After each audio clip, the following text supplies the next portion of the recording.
You may not have heard, folks, the Eagles are flying. And with that being said, I had to break down some walls. I don't know. It's for all you old school YouTubers wrestling I see what YouTubers you out did there. there. I had to. But anyway, guys, for those of you not watching on YouTube, Bobby Gross back with me on YWC Football Talk. It's been a long time. This is episode number 211. I believe the last time he was on, I was just over the 100 mark. So, Bobby, welcome back. I got to imagine you're feeling good right now. I always ask, how are you feeling? But I imagine with the hoodie and with everything going on, you're doing great. Griff, it's always a pleasure to be on the YWC Football Talk, and I'm doing great, man. I was just telling you before we started, I was really thinking, man, I am not getting on the show this year. And then, my birds just do what they do best and win football games. And I'm here talking birds. So what's better than that? You know what's better than that is for me and my streaky gambling bets is always relying on Boston Scott against the New York Giants. So that's one thing I always go to. That's in my wheelhouse. Yeah, and unfortunately, Griff, I'm a little worried because Boston Scott is a free agent this year. So it could be something where the Giants are in cahoots with FanDuel. They're like, listen, just please sign this guy just so we don't have to pay out these bets anymore where Boston Scott gets an anytime touchdown against you guys. So I'm not saying it's a conspiracy, but it could be a conspiracy. We shall see. It could be, and then he just goes for nothing behind Saquon. Let's not put Oh, those bad vibes out into the universe. please But don't.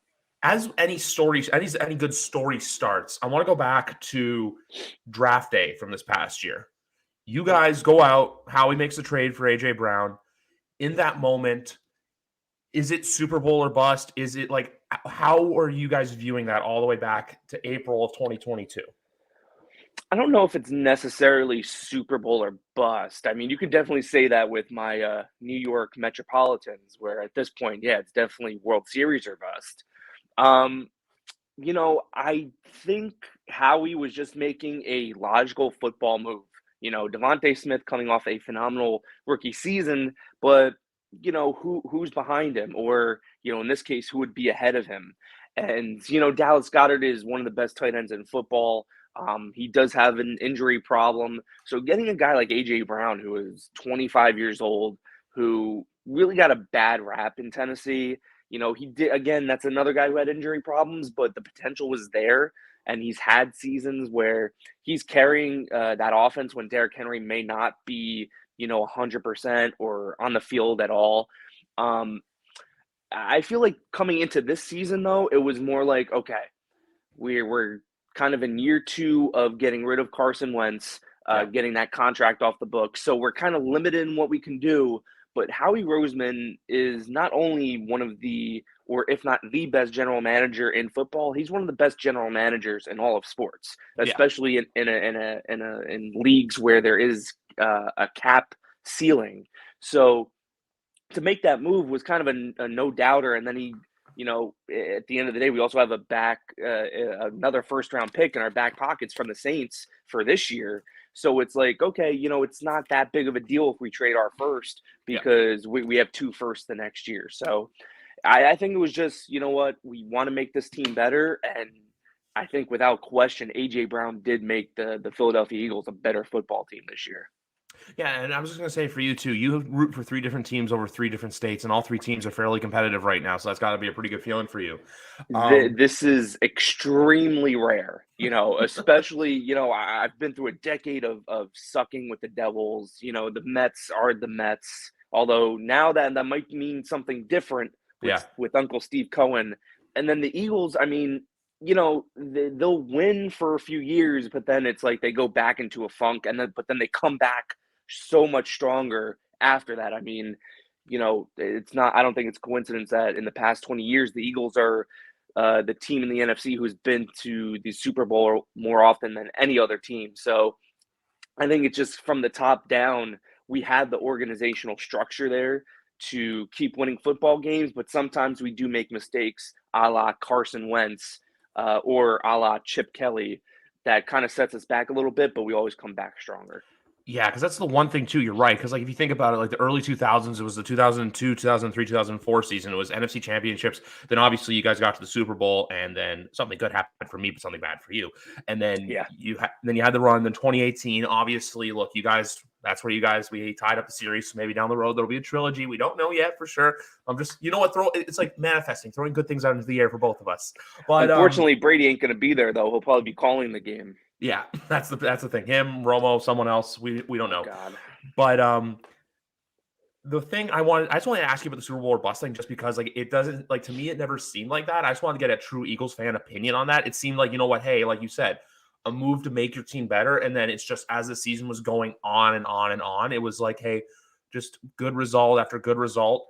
The only thing I don't like is when people say like, you know, this team had this schedule, this team had this. It's just like what are you supposed to do when your schedule might not be easier is the word, but like when you guys were playing a second place schedule this past season, excuse me, you're supposed to take advantage of your situations. That's why I like when everyone says like, oh, this team is fraud because of this, or oh, this team is this, or you had the Julian Love comments the other day about Nick Sirianni, and even Yeah. I know Nick won the Fox NFL coach, and I know some Giants fans are really sour on it. So when I look at it, I just look at it as hey, this is a great football team. I still think this is going to be crazy to say, but that defense until like the NFC Championship game was very unnoticed by a lot of people in NFL circles. Like Hassan Reddick's been a baller this year. Brendan Graham coming back because I feel like he's either hurt or he's just balling. And then that secondary, you just got some just ball hawks back there, just defending the ball, getting interceptions, doing what they can in pass pro. So this team feels different because 2017 felt like a team of destiny. This feels like a team where if you try to punch us, we're going to punch you harder. Without question. And, you know, I don't know how to feel about all these excuses. I try to like stay out of football Twitter, right? Like I don't believe me, it's a dark place. I'm football sure. Twitter, baseball Twitter, hockey Twitter, sports Twitter in general can get very not dark in a bad sense, but dark in the sense of like just you go down rabbit holes that you get into arguments with people for no reason. It's 100%. And I used to do that all the time on Twitter, you know, in my I guess my youth. You know, I would pushing 30. Yeah. Oh my God. Please don't say that, Griff. But like, you know, it was just kind of part of the Twitter game, like talking like trash about your sports teams and everything like that. That was part of it. And now I just don't even want to bother. It's not worth the energy. I'll let everybody say what they need to, but I'm not gonna, you know, take the bait. You know, we Griff, you know, there's a couple people that we both follow that clearly put out tweets to get a reaction. Yes. And I don't take the bait anymore. Like I just leave it alone. And you know, as far as you know, all of the excuses though, like oh, the strength of schedule. Oh, you know, being healthy all year is somehow like a bad thing. Like I can't even remember the last time that the team has stayed this healthy. Like it's just an outlier year in so many ways. But at the end of the day, like it doesn't bother me because you know the last time that we were underestimated, the last time that we were kind of like, oh yeah, you're not as good as you think you are. Well, I'm wearing the hoodie right now. The underdogs, Lane Johnson and the whole team adapting to the underdog kind of way of playing the game. And you're absolutely right, though, Griff. I mean, this no one is talking about the fact that we had an historically just record-breaking defensive line performance this year. Yeah. I mean, 70 sacks in the regular season, which was fourth all time. You know, Javon Hargrave coming over from Pittsburgh. He's been great the past couple of years. Hassan Reddick, no doubt about it. Gardner Johnson, Hassan Reddick coming over from Arizona, who, you know, he's been bouncing around. He's a Philly guy. He was Carolina, from the area. He was Carolina. He was in Arizona, then he went to Carolina. Arizona, then Carolina. Got you. He's from Philly. He's a Philly guy. He's having a career year. Nobody's talking about him. You know, wasn't even in the discussion for Defensive Player of the Year. You mentioned Brandon Graham, right? Coming off the torn ACL. This guy's 35 years old. He put up double-digit sacks on a snap count. Like, this is something that I've just never as far as like a team being complete, I've never seen such a complete Philadelphia Eagles team. And that's why, we've been hearing the past week, some of the current Eagles guys that were on that team, that Super Bowl winning team, saying, yeah, this is a better team than when we won the Super Bowl. And it's hard to debate that. There's not, I mean, if there's one weakness on the team, it's special teams. But even that, I mean, we're going to get reinforcements because our punter is coming back and we can finally get rid of Brett Kern, who can't kick it more than 35 yards. So I really do think that this is the year. And I felt that all season long. There was something about it. I don't care who you are. This is the NFL. It's extremely hard to consistently blow out NFL teams. Yeah. And that's exactly what the Philadelphia Eagles have done all year and going into the playoffs now. I mean, blowing out the Giants, blowing out the 49ers. This is something that I'm kind of just in awe of. Like, I understand the circumstances last week, which is a whole can of worms that people are now bringing as an excuse as to why, we're frauds or whatever it is. But at the end of the day, we're winning the games we're supposed to, and that's what counts in the NFL. Exactly. It's like with anything, but people say, "Oh, you only won because of this." When people like look at it from so I don't know if I ever specific with this, where it's like I'm always a glass half full kind of person, not glass half empty. But I feel like when it comes to sports takes, everyone looks for that glass half empty approach. Like I saw people do it. Look, like I did. I only did it in one circumstance. And that was 2 weeks ago in the divisional round when Buffalo lost. But obviously, look, you like to see your rivals lose. It's like you guys when you guys beat the Giants. I think a lot of people drank that. I'll be guilty of it too. I drank that Kool-Aid a smidge against Minnesota, where I'm like, okay, this team could do something. But at the end of the day, we kind of went out there and we saw, okay, who the better team really was. And then I just feel like with even the Nick Sirianni thing too, how it was that, at first when he was hired, no one knew what to think. I don't think Philly fans were exactly positive or glowing about it. Like where it was this thing where it was like, oh, okay, let's see what happens. Because you guys had the sourness exit with Doug Peterson, especially at the last game of 2020. But it's turned around. Nick's been great. But even too, when people are saying he's in the coach of the year conversation, it's like, look, I know the Eagles had not high expectations, but they had division winning expectations. And considering we didn't know what the Giants were going to be, we didn't know, we figured Dallas was going to be what they were. The fact that you guys came in, and even I remember the Sunday night football game against the Cowboys in Philly, you guys ran them out. The game in New York when both teams were healthy and not resting people, you guys blew them out. So it's just one of those things where you kind of came, basically it's like the Stone Cold Steve Austin saying from back in the day, arrive, raise hell, leave. That's the Eagles this year, where 5 years ago, I feel like it was this team of destiny, stuff like the Philly special. We're not going to get into the Zach Ertz touchdown because I'll get angry, but you know what? That's actually the one Super Bowl where I can't hold any. I don't hold. Look, it stings, but it doesn't hold as much saltiness as the David Tyree catch or the Mario Manningham ones, just because that was the same opponent. You guys was like, okay, cool, and also because let's face it, tomorrow's the 6-year anniversary of 28-3. But it was also a hell of a game, Griff. I mean, 41-33. Brady threw for 500 yards. No doubt about it. No doubt about it. It's different. Like with the Giants losses, it's like, okay, there was a couple plays that literally turned the game around. Samuel not just learning how to catch a ball. that also, but Griff, you made a great point. I mean, listen, at the end of the day, right?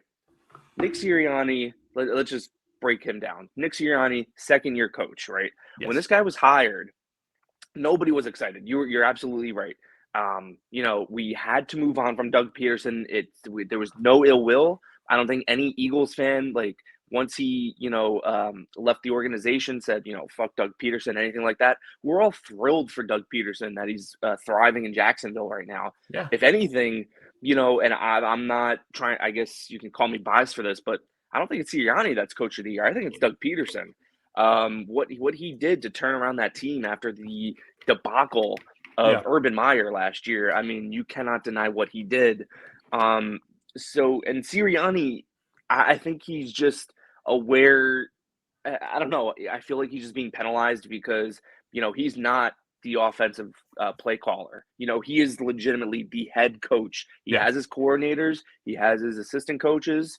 I don't see why that would be why you would just say, oh, he was given this team, he doesn't do anything for the team. It's like, this is how, as a second year coach, this is what you need to do. You need to learn and give, some responsibility to your coaches that surround you.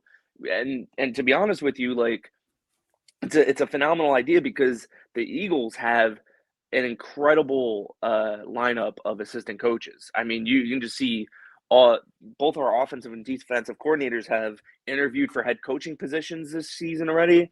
Our quarterbacks coach, who you want to talk about a guy who's probably up and coming in the NFL, like this guy has turned Jalen Hurts around big time, a complete 180 from last year. I mean, Yeah. Jalen Hurts had just under Press Taylor and, all of those stooges that we had last year who just did not get the job done.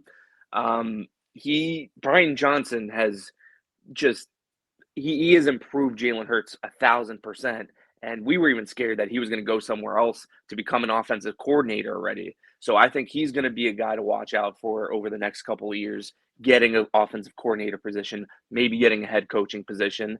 And then our offensive and defensive coordinators, I mean, they have a couple of issues, like Jonathan Gannon especially gets really ragged on by the fan base, but results matter. And and the funny thing is, like, a lot of the team this year was here last year. The biggest move that we made was AJ Brown on the offensive side of the ball. Defensively, it was bringing in CJ Gardner-Johnson.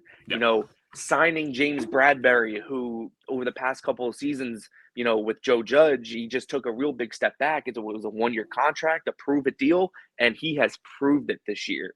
So it's not like we added, we're not the Rams. We didn't trade all of our picks for these star players. No. We built strategically, and at the end of the day, you have to still fit into the system and do what you need to do, and that's what everybody's been doing this year. So the whole Sirianni thing, that's all on Howie Roseman. I don't buy it. Like, you can't – if you put Jeff Fisher as the Eagles coach this year, I guarantee you he ain't bringing us to the Super Bowl. So this whole thing about you could have any coach with the Eagles and have them be where they are today is just not true.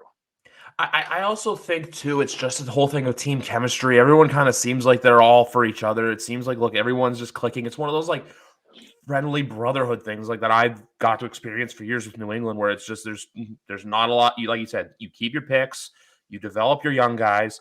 Like, for example, look at a guy like Landon Dickerson, who is highly coveted coming out of Alabama.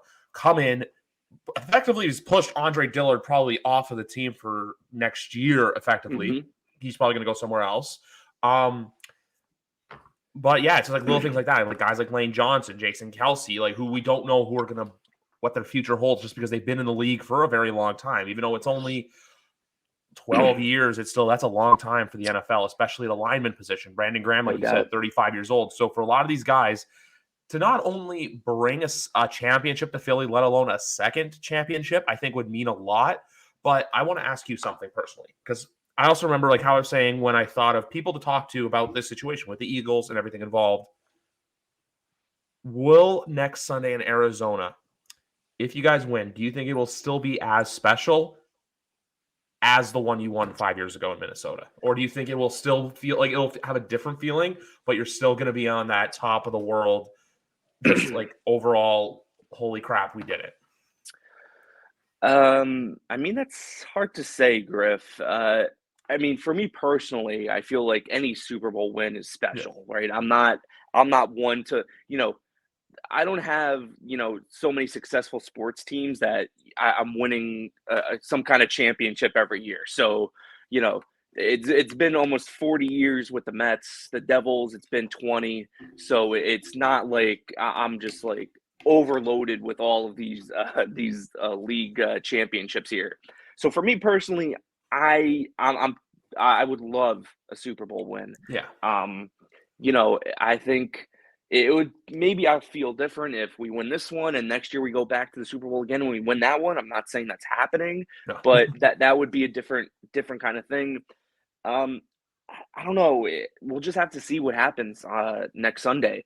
If I don't know how I'm going to react. I think, in 2017, like that was just kind of that was my first Super Bowl, right? So I never experienced that before. But, these last few years have been tough. It's not, and I'm not saying, this fan base has been punished, we deserve a Super Bowl win after all these years of misery. I'm not saying that at all, but, it's definitely, I don't think any of us expected us to get to the Super Bowl this fast from where we were a couple of years ago. So it's going to be satisfying in that sense. But to be honest with you, Griff, I'm just going to be happy with the win. Like I'm not going to compare it to 2017.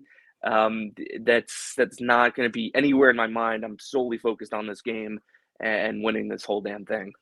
Look, I only ask those questions because I have to ask the hard-hitting questions when it comes to stuff like this. I've gotten better. Like I said, we're in the 200s No now, doubt. so as we get better. But no, I like how you said that, how it's like, look, how you had certain sports teams starved. Look, we're not like even me. I know I've had to experience a little bit. Like I got a taste of an NBA championship to a lesser extent, MLS success, but with football, obviously, I've been spoiled a little bit to where I've gotten to experience 6 in the last 25 years. So that's something I don't take for Right. granted, even though because of where we are now, even though for all the people out there who always question me, will you still be a fan? Guess what? I still am. But with the Eagles, though, as soon as you were talking about we went through so much, we went through this, but there has been some heartbreak, though, because I look at it how the 2020 season wasn't what you wanted. Last year, look, it was just a young team. I think it was just Tampa was the better team, kind of like the game where it was like you guys against New York this year. And then I always remember 2019 because that was the game. You guys in the Saints divisional round, Alshon Jeffrey literally ball right through the hands. I think it was Marshawn Lattimore. Yeah. I think it was Lattimore who got the pick. And then from there, we don't know because if you guys play the Rams, we don't know what happens and potentially another Right. Super Bowl rematch. So it's one of those things, where it's like, hey, this team had a couple down years. This team had some playoff blunders to where, hey, it can feel good. But I really like your answer, how it's like, hey, it's going to feel great. It's going to feel like this. But before we think about that or we reach that point, I want to ask you, look, Kansas City's not like any other team you face in the playoffs. What does this team ultimately have to do to beat the Kansas City Chiefs? Because when I look at the position matchups, I give you guys every position except for quarterback and tight end. I only say that because, look, we're assuming Mahomes is going to win MVP, and Travis Kelce, look, he's not Gronkowski. That's not a rabbit hole I'm going to go down, but he's probably the best Might be tight end. better. I'm like we said, we're not going down that rabbit hole right now. I'll call him better than Goddard. So I want to ask you, what has to happen in this game for you guys to win? Because ultimately, at the end of the day, like, look, obviously, I'm here to pump your tires, make you feel good, but at the same time, too, there still is a football game to be played. So I just want to ask you, person to person, man to man, for an extended period of time, too, it was podcaster to podcaster, because I know you and your movie one out there. But I wanted to ask you, yes, rest in peace to a good one. But what do the Eagles have to do next Sunday in Arizona to win this game? That's a great question. How I would respond to it, though, and maybe this is just kind of now I'm getting like into a little bit of arrogance here. It's like I would flip that around and say, what would the Chiefs do to beat us? Because at the end of the day, here's how I see it, right? I feel like the Eagles only lost one game this year. Like we lost 3, but 2 of them we didn't have Jalen Hurts, right? We lost a Washington game, a division game, a tough game that came down to the wire. We've lost one game this year. Jalen Hurts, as our starting quarterback, has lost one game, right? Yeah. So I think all we have to do is play how we've played all year, right? We have Jalen do his thing. We run the ball. Sanders, Scott, Gainwell. We do everything we've been doing on offense. And defensively, I mean, I don't know how you stop this defensive line. I just don't. Like, they are ferocious. I've never seen a defensive line or, as a matter of fact, I mean, the defense as a whole it's one of our best defenses in team history. And that's going back to, our fantastic late, great Jim Johnson, who really during those years that he was our defensive coordinator, he had us playing defense like nobody's business every single year. So, well, you bring up a great point, Griffin. I was thinking about this the other day too. It's like trying to go down every position, matching them up, seeing where we have the disadvantage. And I came to the same conclusion. I mean, it's really just quarterback and tight end, and I think we just do what we did all season and especially last week. We get to the quarterback. We know Mahomes isn't going to be 100%.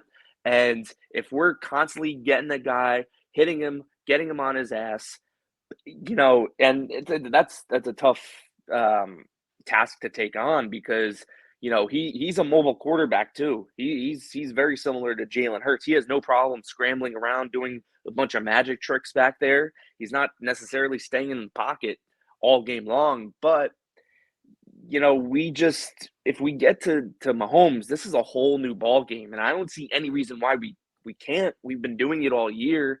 So more so it's about how is Mahomes going to react to that. I think this is going to be the best pass rush he's seen all year.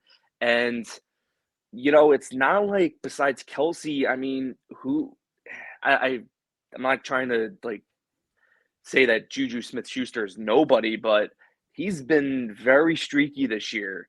That really his number 2 pass catcher is Isaiah Pacheco coming out of the backfield. Yeah. So I think if we just continue to give pressure to Mahomes, he's going to make mistakes, and he's made mistakes this year. I mean, especially towards the early part of the season, he was turning the ball over quite a bit. So if we get him back to that Mahomes and, we knock him around and kind of mess with that ankle and then the knee and just his lower body, that's a game changer. And, I'm not trying to say that this is going to happen, but could go the way of our other playoff games. If we really rattle Mahomes and we get him hurt, this could get ugly.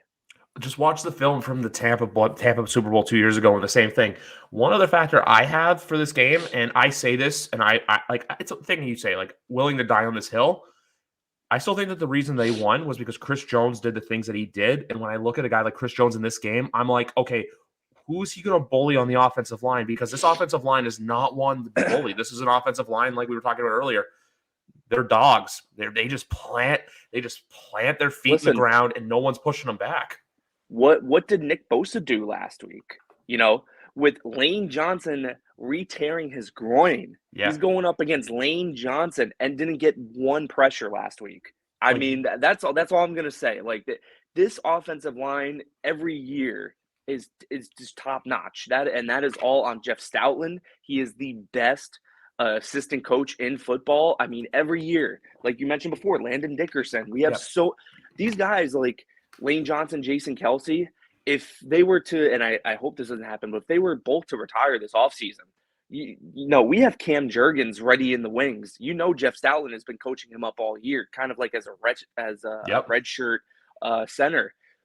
Jason Kelsey specifically wanted this guy to be his replacement once he retires. So I respect Chris Jones. Don't get me wrong. I think he's one of the best.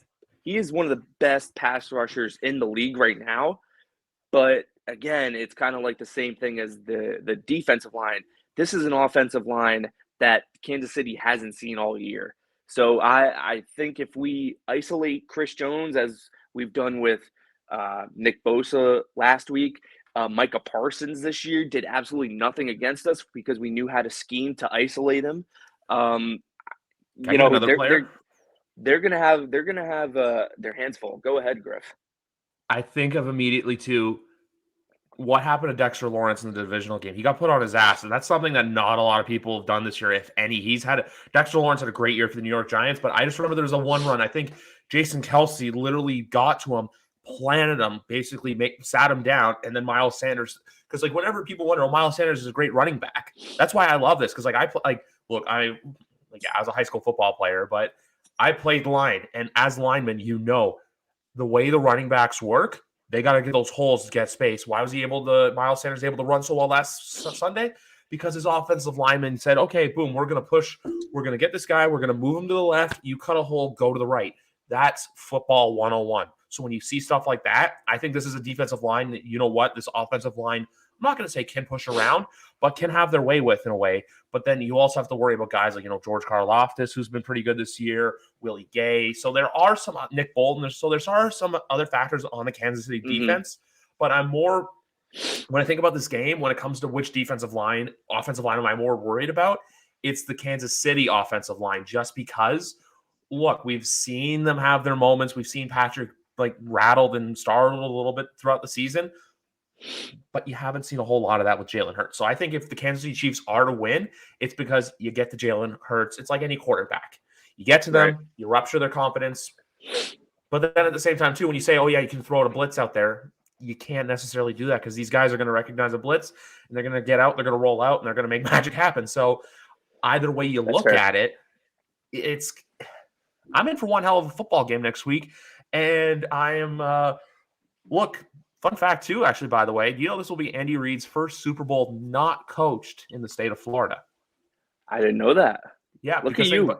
Jacksonville, bringing the facts. when you and I, when it was our teams, when you and I were little chaps, which I know I said the thing earlier about us pushing 30, but apart from us pushing 30, we're also two men that are engaged. So there's that. So look at us Thank now. You. Yeah. You're welcome. Congratulations, Griff. Congratulations.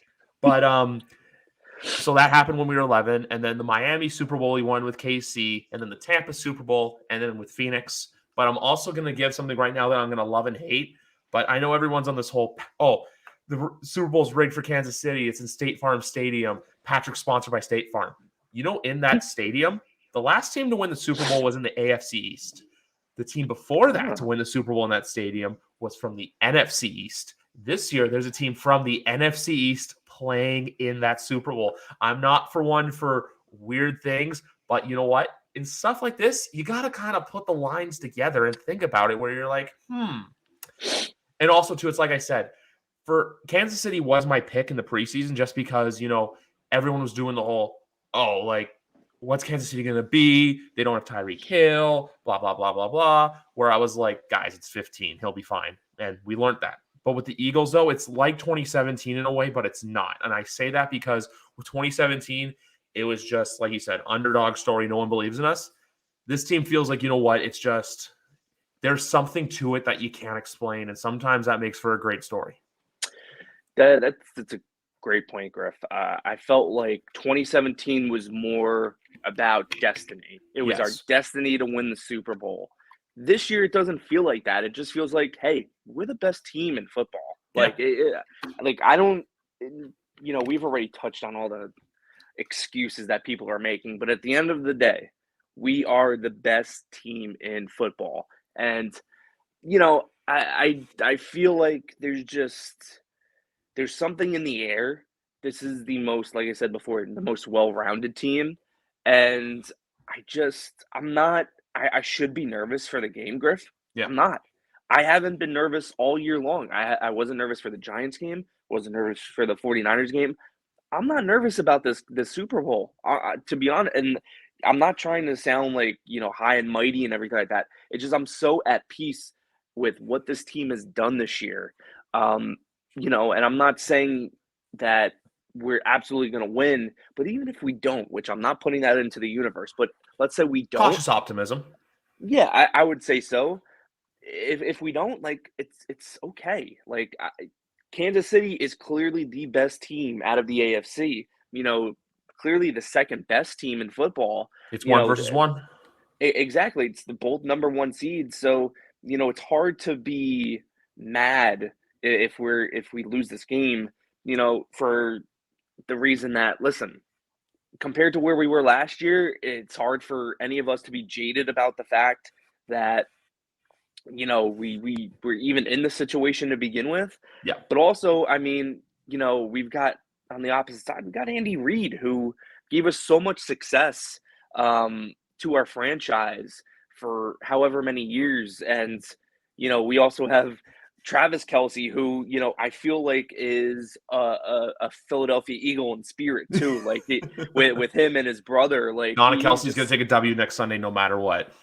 100%. Like Travis Kelce is legitimately like my favorite player that's not on the Eagles. Like he's just so much fun to watch. He has a great personality. He is like a Philly guy without being in Philly. So yeah. I love everything about him.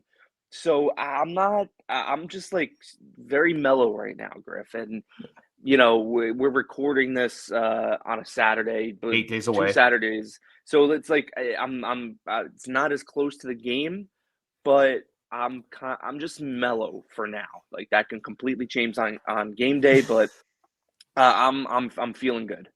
Yeah, that's why I also wanted to get this interview done now. So you know what? It's like, hey, it's before the chaos of the game, the week of the game. Because look, I don't know when the Eagles are having a rally, but I assume they're probably taking off for Arizona. I'd assume probably tomorrow, because that's what I know Maybe, from the yeah, it sounds Patriots. about right. From when the Patriots would always go to the Super Bowl, it would always be Sunday, and then Monday's like the big media night, and then Tuesday there's other stuff, and then they just get into practices and other stuff in the evening because there's so many distractions to go along with Super Bowl week. But the Right. way that everything you're saying and everything you're sounding like, I agree with in the sense of, look, you've accepted everything that's gone on. You've accepted the fact that, hey, you're confident in your team, but at the same time, too, you know that, hey, anything can happen. I say this all the time with football, any given Sunday, but at the same time, too, there's something to this Eagles team that's just special. So That's good. we'll see what happens. We'll hope for the best for you guys. But before we wrap up, I have a couple more quick questions to you, but not to do with football. Please, First, Griff, I'm here for you, man. the Whatever first you want to one, ask me. the first one, the Mets. The Yeah, Mets. yeah. With them this year, obviously you're saying World Series or bust. And my take is, look, I'd rather see you guys succeed than the Yankees. I know the Jays, too, were in that playoff conversation, but I don't think we're World Series ready just yet. Mm-hmm. But when I look at you guys, I'm like, I want to see you succeed just mainly because I don't want to see them succeed for all the obvious reasons. But with it this year, do you expect a Mets team that's going to go out and just hit and hit and hit, or is it going to be the pitching's just going to wear the other team down to where they just have to, there's going to be those like 3-1, 4-1 kind of games night in and night out at Citi Field? Well, the funny thing is, and I feel like a lot of Mets fans especially, because there's no bigger critic of the Mets than Mets fans. Shout out to Seven Klein. That just Mets Twitter I engage with. I love, like, if you're a Mets fan, like it's hard, like it's a love-hate relationship with Mets Twitter. Like when we're winning, there's always going to be a contingent that is always like, oh, this guy's going to be falling in a couple months. We're not going to hold on to it, which 100%, like, it's kind of the opposite of the Eagles. Mets fans are Pessimism, but optimism. 100%. Like we've just been so beaten down over the years that it's kind of just like always an imposter syndrome with us. But at the end of the day, like last year, we had one of the best lineups in baseball, like statistically speaking. So, and we brought back most of those guys. The problem I'm a little nervous about is, first of all, our DH position is still, because now there's reports out like we're not going to use any of our young guys in the DH spot. The management wants them to learn positions, which is going to bump somebody down to AAA. Either that's Brett Beatty, that's Francisco Alvarez. I don't know how how defensively they've improved in the offseason to warrant a spot on the roster. But when you look at the pitching side of things, Yep. I feel like we upgraded, to be honest with you. I mean, we only got a handful of starts out of DeGrom last year. And, as much as I love DeGrom, he was not – listen, I would have been fine with like a 3-year contract. But what he got from Texas is just outrageous. I would never do that contract in a million years. Yeah. And this is coming from a guy who I really don't care about money. I don't care about contract length. It's not my money. What do I care? But there's no salary cap in baseball. But just DeGrom kind of left it on wrong terms as well. I think there was a lot more to that. But you bring in Justin Verlander, the reigning Cy Young winner. You bring in Kodai Senga, who seems like he is going to be a superstar pitcher. We've done a lot to get. I mean, most of the rotation left in the offseason. So we found these guys that should be similar, if not better, than our rotation last year. And we've completely also rebuilt the bullpen and bringing back Edwin Diaz, bringing back Adam Ottavino, but then also bringing in, other free agents that, I'm not like I'm trying to like battle all of like the Mets Twitter thoughts in my head because I wanna like like just regurgitate all of their. At the end of the day, Griff, I'm confident about the Mets. Yeah. This is 100% without a doubt World Series or bust. At least to get to it, like I just want to see us make it again, right? I'm not saying that we have to win it this year, but I need. We won over 100 games last year. It was just that the Braves went on a historic run. There's nothing you could do about that. But this is the year that you have to make some kind of improvement going forward in the playoffs. So this year, yes, World Series or bust. And I think we're in a good space to do it. Plus, who knows what we can do at the trade deadline? Corbin Burns might be available. Those Milwaukee pitchers could be available. There's always bats available at the deadline. So we'll see what happens. Yeah, exactly. And then also, too, the other thing as well with Mets fans that I like is that if you guys get off to a bad start, it's not the earth is falling and all of a sudden, oh my God, everything's going to shambles. I definitely hear that from Mets Twitter, by the way. You will absolutely say like, "Oh, we fumbled the off season. Why did we let especially if DeGrom does well in Texas? Oh, why did we let DeGrom go? Why didn't we improve the lineup? Oh, we should have signed Carlos Correa." You're gonna hear all that if we have like a bad April. But that's just Mets Twitter, man. It's a love-hate relationship. I'm just saying that because I know Yankee fans have a habit of like if Garrett Cole gives up like a first inning bomb, it's gonna be all of a sudden, oh my God, the game's over. What are we doing? Where I'm like, guys, chill the fuck out. But I don't engage in that side of Twitter. But then when I flip gears for you guys, though, that's how I look at it because your division's going to be pretty solid this year. I don't know. Philly, I'm still want to wait and see, especially because of the Harper injury. Atlanta's going to be Atlanta. Michael Harris is a player I really like, apart from the other stuff that they got. And then there's you guys. You guys are that team where it's just, look, we have everything. Now we have to go show the world what we're capable of. As for DeGrom, look, I hope for nothing but the worst for the Rangers because ever since 15 and 16, I'll be honest with you. I don't necessarily hate the team, the Yankees. Mm-hmm. I hate the team because of the fan base. Feel the same way. But with the Texas Rangers, because of our 2 playoff series, I just like them in Kansas City. It's one of those things where I'm just like, yeah, I can't root for them, won't root for them, none of that stuff. Like even the Red Sox, like I don't even have I know I have Boston sports blood in my body because of the Patriots, but the Red Sox, even I don't hate the Red Sox at all. Like they haven't done anything to me. So that's that. But moving off to baseball for a second, I want to ask you a question. And now, obviously, this is a question that we're speaking long-term into the future. Give it to me, Griff. Your hoodie, your team, the Eagles. Mm-hmm. There is a certain event happening next April at their stadium. Mm-hmm. If you were to give it an odds right now, between 1 to 10 or 1% to 100%, what are the odds that we see Bobby Gross return for a WWE event, especially WrestleMania 40 at Lincoln Financial Field, April 2024? That will be a resounding 0%, Griff. I made the mistake, and for a number of reasons it was a mistake. But one of the reasons that it was a mistake to go to 29 at MetLife was it was fucking cold. All right, I am not doing that to myself again. Just April. I mean, it's the seasons are all fucked up now. Yeah. Like, it's cold in April, but then it's hot in November. Like so it's realistically speaking, April should be, 60s, kind of maybe a chance of rain. And it also rained WrestleMania 29 too. I'm over WWE, man. I have no interest. It's not my cup of tea. I don't approve of what they have in place, how they're. I'm just gonna outright. I don't like that Vince is back. It just it's just so scummy, and I don't want anything to do with that. The whole Saudi Arabia stuff. I'm not touching that with a 10-foot pole. It is what it is. I mean, that's gonna be a fun WrestleMania, especially if you get a lot of Philly regulars in that building instead of just kind of like the out of town guy, travel people. But yeah, I'm over Vince, man. I'm done. I'm done with WWE.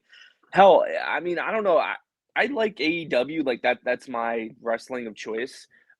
If they were to have an outdoor event in April in Philly, I would probably pass on that too. I'm at the point, Griff, where you know what, I like watching from my home. Yeah. Like if it's in an arena, like we went to me and the Animal Mike Batista went to the December pay-per-view last year in at the Rock at Prudential Center, and it was great.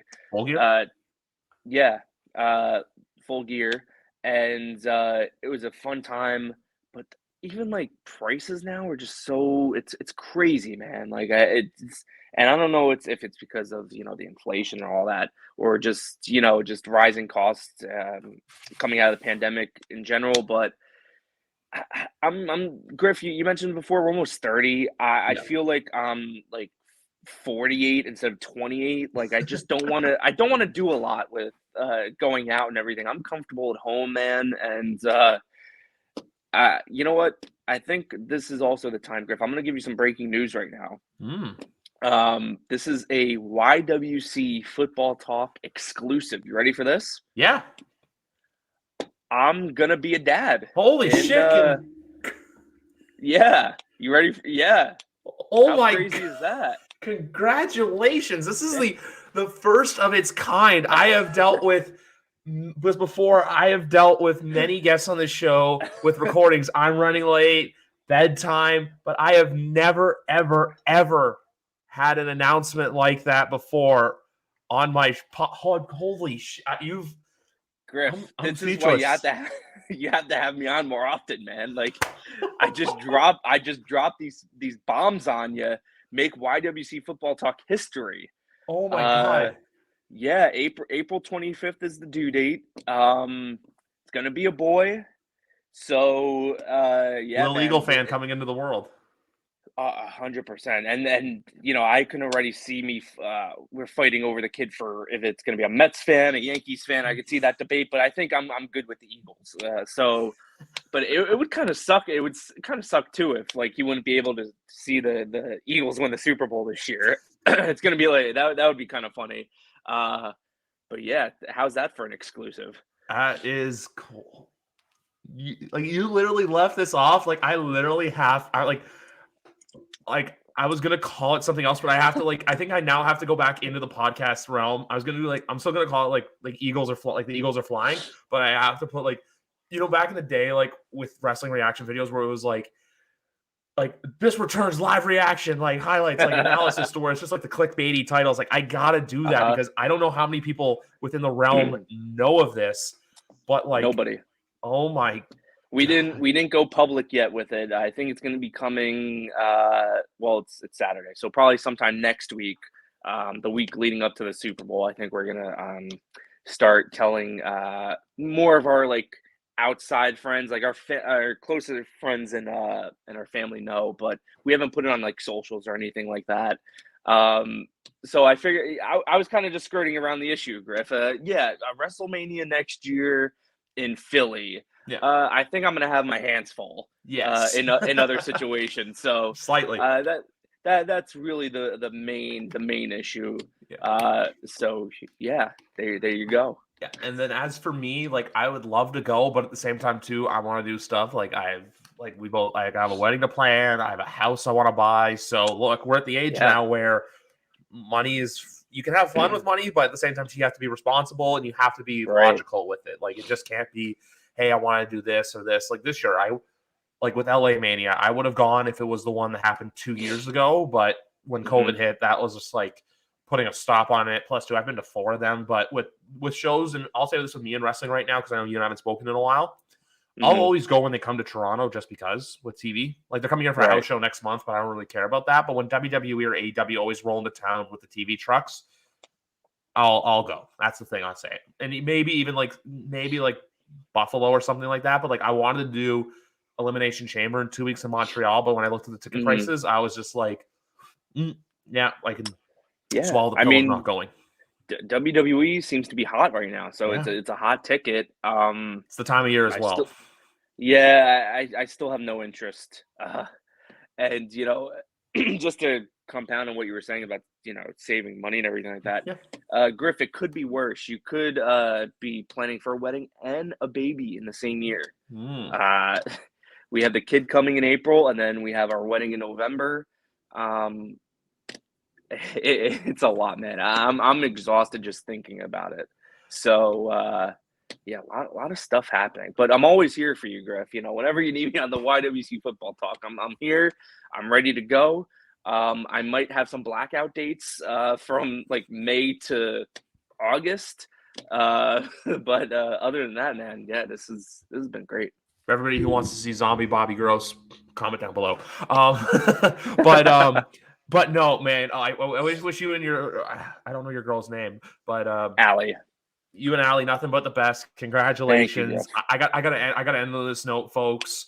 We got a bunch of podcasts coming next week to get you ready for all angles of the Super Bowl. This has been the Eagles angle. Griff, I have one question for you. Yes. One question before we go. Yes. Are those scumbags, Danny and Rick, are you having them on the pod for the Super Bowl? Not the Super Bowl, but Okay. I don't know how often you've been listening, but Big Rat's been on. Rick has come on a lot this year. Rick's like my low-key MVP of coming on. Danny, though, I'll be honest with you, ever since the Jets season went to shit, he does not want to talk. He just doesn't want to talk. But before free agency, this is my breaking news. My breaking news, not as big as Bobby's. All right, let's go. Danny, Big Rat / Rick, myself, and Greg Thompson of Cover One. We are a Patriots fan, a Bills fan, a Dolphins fan, and a Jets fan. We're all going to come on for a State of the Union AFC East podcast that will be dropping sometime before the middle of March. The four of us are going to record. I don't know how it's going to go. There's probably going to be chaos because it's been a while since we've had Big Rat and Danny on the same podcast. Plus, you add that little Bill spice into it. It's going to be something else. Well, I'm just asking because, number one, I don't know if Danny made any time for you because he's a degenerate gambler. And believe me, we talk about that a lot. Yeah, and Big Rat. I mean, I just figured he'd be on because he's got to talk to someone instead of screaming into the void about these obscure analytics that nobody really gives a shit about. Unless you're Randy Oscar. Yeah, Randy's the man. Randy's the man. There's no Randy slander on this pod. Absolutely not. But yeah, I just wanted to make sure, here's my goal, and we'll close on this. Okay. And this might change just because there's a lot of stuff going on in the next few months. But my goal is to either have as many or more episodes of my own on the YWC Football Talk for next season than that scumbag Big Rat 310. And I listen, I don't. He keeps, this, Griff. He keeps poking the bear. I'm tired. I don't engage in that. Like, he's still going on about the Tannehill stuff and full stuff. I don't engage with that anymore. I let him and Danny hash that out. Yeah. While Danny texts me and says, "Look at this dummy." That's how I get my enjoyment. So I need to get my revenge in some way. So that is my goal for next season, Griff. If you would like to have me on that often, because I am rebelling against the tyrant that is Big Rat 310. You know what? There's a certain group of people that are always welcome to come on the podcast. Just like I reach out to people. I just know with you, this is why, folks, for those who don't know, it's currently 12 o'clock on a Saturday. I rarely record on Saturdays, but I make exceptions for guys like Bobby just because of work schedules and everything like that. Yeah. Sometimes you got to pay the man sometimes. You got to pay the man. But you know what? When we're both free, it's a weekend. That's why we're recording. So you know what? We'll find a time. We'll find a date because why?